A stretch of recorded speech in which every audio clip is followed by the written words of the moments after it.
이 이야기는 영화 타이타닉보다 더 감동적인 실제 그날의 진짜 타이타닉호에 관한 이야기입니다. 1912년 4월 14일은 공포의 날이었습니다. 사고로 1514명이 사망했고 710명이 구조되었습니다. 사고 당시 타이타닉호의 2등 항해사 찰스 레이틀러 씨는 구조된 승객을 책임지기 위해 선원 중 유일하게 구조된 승무원이었습니다. 다음 이야기는 찰스 레이틀러 씨의 17페이지 분량의 그날의 회고록입니다.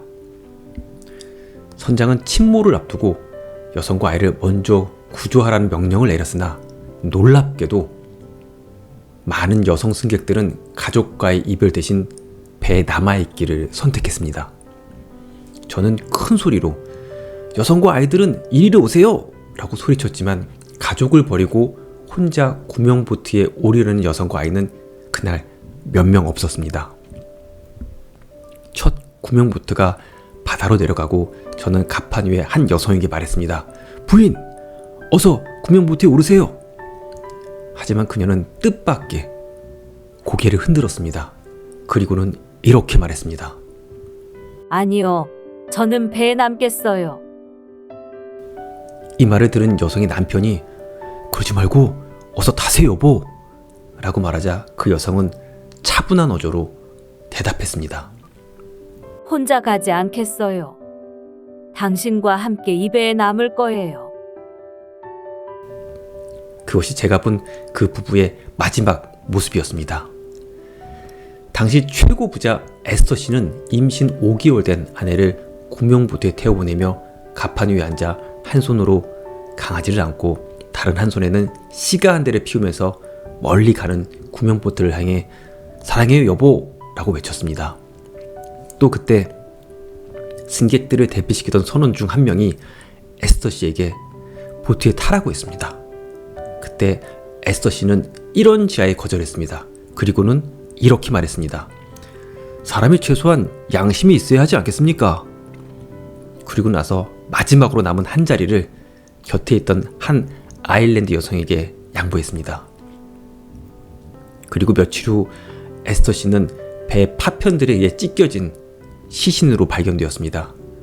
그는 타이타닉호 열대도 만들 수 있는 자산을 가진 부호였으며 살아남을 수 있는 모든 기회를 거절했습니다. 자신의 목숨으로 양심을 지킨 위대한 사나이의 선택이었습니다.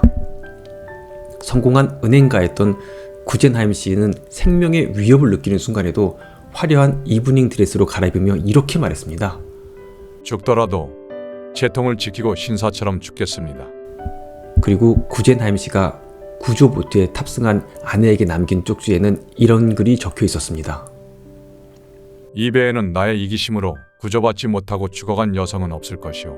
나는 금수만도 못한 삶을 살바해야 신사답게 죽을 것이오. 미국 메이시 백화점 창업자 슈트라우스 씨는 세계 두 번째 부자였습니다. 그가 그의 아내 로잘리 씨에게 구명보트에 타라고 이야기했을 때 아내 로잘리 씨는 다음과 같이 이야기하며 거절했습니다. 당신이 가는 곳에 항상 함께 갔어요. 세상 어디든지 당신과 함께 갈 거예요.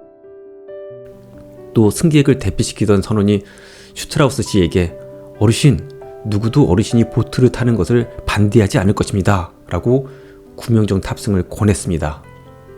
이 말을 들은 슈트라우스 씨는 단호한 말투로 다른 남성들보다 먼저 보트에 타라는 제의는 거절하겠습니다.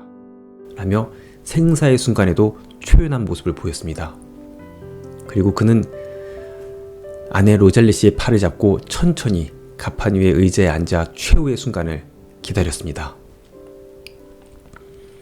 남편과 미국으로 신혼여행을 떠난 리더 파스는 남편을 꼭 껴안고 혼자 살아남는 것을 거부했습니다. 남편은 주먹으로 그녀를 기절시킬 수밖에 없었습니다. 정신이 돌아왔을 때 그녀는 이미 바다 위에 떠있는 구명보트 안이었습니다. 그녀는 평생 제가하지 않았으며 남편을 그리워했습니다.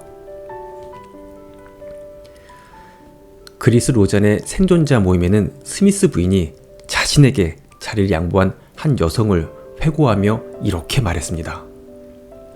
당시 제 두 아이가 구명보트에 오르자 만석이 돼서 제 자리는 없었습니다. 이때 한 여성분이 일어나서 저를 구명보트로 밀면서 말씀하셨습니다. 올라가세요. 아이들은 엄마가 필요합니다. 그 대단한 여성은 이름을 남기지 않았습니다. 사람들은 그녀를 위해 이름 없는 어머니라는 기념비를 세웠습니다. 희생자 중에는 억만장자, 저명 신문가, 육군 소령, 저명 엔지니어 등 그 당시 이름만 들어도 알 법한 사회 저명 인사가 많았지만 이들 모두 곁에 있던 가난한 농촌 부녀자들에게 자리를 양보했습니다. 타이타닉호의 주요 승무원 50여 명 중 구조를 책임졌던 2등 항해사 레이틀러 씨 외에 전부 자리를 양보하고 배와 함께 생을 마감했습니다. 새벽 2시 각자 도망가라는 명령을 받았지만 1번 연산사 조 필립스는 여전히 전산실에 앉아 마지막 순간까지 SOS를 입력하며 자신의 보직을 떠나지 않았습니다. 선미가 물에 가라앉기 시작했을 때 삶과 죽음의 마지막 순간 사람들이 서로에게 외쳤습니다. 당신을 사랑해요. 당신을 사랑해요. 그날 승객, 승무원 모두 위대한 사랑이 무엇인지 보여줬습니다.